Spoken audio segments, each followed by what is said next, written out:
Welcome to the Michigan Golfer Show. Join us each week as we explore the people, the places, and the events that shape our great game. Hi, I'm Jennie McCafferty. I'm here at Celebration Cinema in Grand Rapids, and I'm with Tim Moore, who had a lot to do with getting this whole thing with the Phantom of the Open started. You're the one that came up with the name for the tournament. Yes, I did. I was asked about in 1981 to head up the men's one-day tournament, and I said, and they said, what are my parameters? They said, do whatever you want to do. So I looked in the Guinness Book of Records. The guy that shot the highest score in the British Open was Maurice Flitcroft. Had no idea if he was really alive, and it happened that we gave prizes to the people who finished last.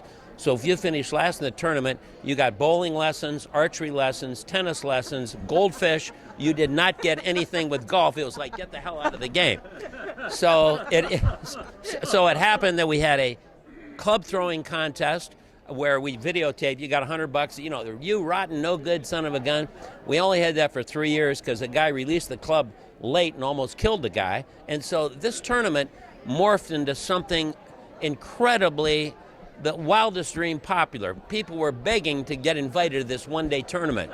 So then my brother in 1988 gets his first hole-in-one, and Terry, the creative genius that he is, said, I'm going to find out if there is Maurice Flitcroft. He found him, an unemployed crane operator in Liverpool, England, and he flew him over here. So then Greg Johnson of the Associated Press, Grand Rapids, wrote the article in the Grand Rapids Press. And it was covered by 250 English-speaking newspapers in the world. So pretty soon, Royal Melbourne in Australia has a Maurice Flitcroft Day. And they fly this idiot down to Australia. Well, then there were several. Well, then this Simon Farnaby writes the book. Again, end of story. No, it wasn't. He writes the book, Phantom of the Open. We figure, well, that's the end of that. It's a great idea, whatever. And then he sells the book to Sony Pictures. And this thing is morphed into, I can honestly say, it was like you thinking up National Toothpick Day, and there becomes a National Toothpick Day. And I am so sorry that I won't be able to say something tonight, because if I mention my brother, he'll come up on stage and he'll want to slap me across the face. That's what brothers do. A.K.A. Will Smith.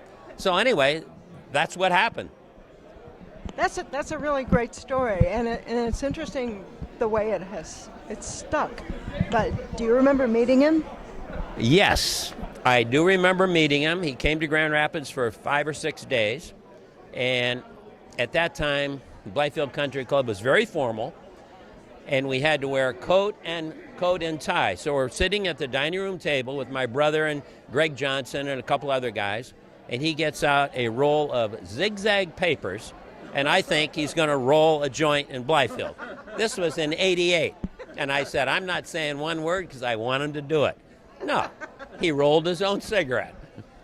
He pulled out a pack of tobacco. He rolled his own cigarette. I remember seeing people do that before. Yeah, I saw him do it like 50 years ago, but never in '88. Of course, that's 30, whatever it is, 40 almost years ago. So, yeah. So he sounds like a bit of a character. He was a total character. I didn't know him other than I had lunch with him and I had dinner with him. And he was a horrible golfer, just absolutely terrible. Well, thank you so much for telling us more stories about Maurice Flitcroft. I have trouble saying the name. Well, once again, thank you very much, and thank you, Art, and thank you very much. Okay.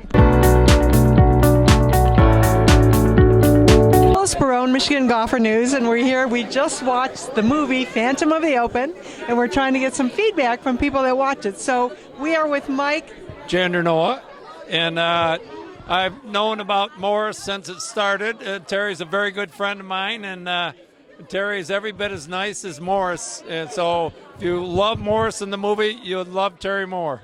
Well, I really cried during the movie. I don't know about you, but I was having to wipe my makeup around. Yeah, I think everybody did. Everybody in our row did. It was just awesome. It was really moving. Yeah, wasn't it? It was moving and heartwarming. So, golf's a great game, and Morris a great guy, and so is Terry. Okay, well, thank you for joining us. Thank you.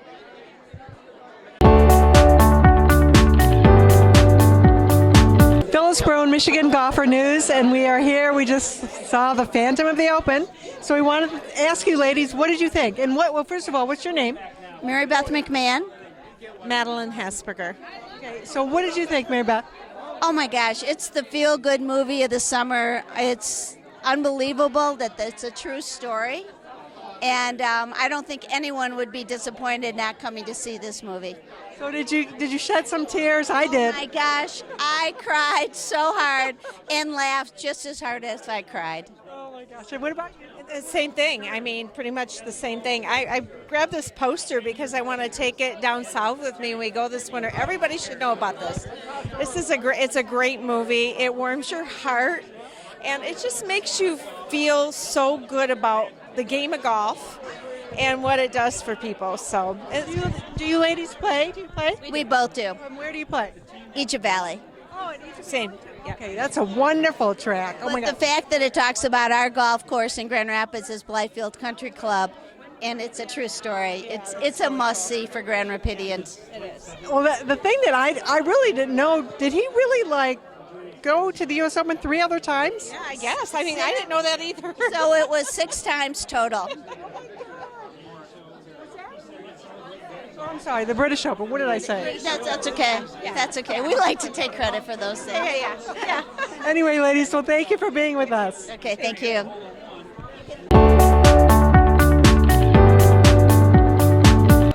Phillipsboro, Michigan Golfer News, and we just watched Phantom of the Open, and we ran into Terry's son-in-law, Jitesh Kirai.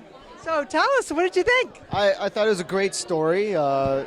Just classic British humor and just an unusual story. And of course, my father-in-law is involved, so it was pretty special. It was heartwarming and a little tear-jerking at the end. So I did. I was like, I was going like this. yeah, it was great. It was great. It's great to put Grand Rapids on the map, and I thought it was a great story. I did. Are you a golfer? I am not. No.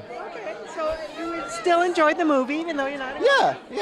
I thought it's more than about golf. It's life story. So yeah, I appreciated it. Very cool. Well, thank you for joining us this Thank evening. you. Okay.